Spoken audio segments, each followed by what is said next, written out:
Hello friends, welcome to our YouTube channel. In this video I'm gonna tell you about how to fix network problem in your Tecno smartphone. If network is not coming, crashing sometimes, videos and photos are not opening, so how you can fix these issues in your Tecno smartphone.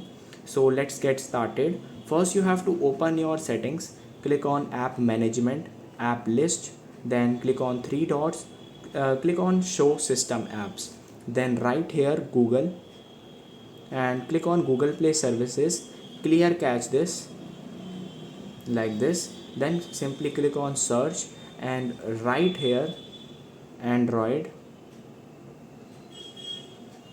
and just clear cache this Android system also like this. And one step is also first click on search and right here reset, click on reset phone, then you have to reset the mobile network setting by drawing a pattern like this, and you can see the network setting has been reset successfully.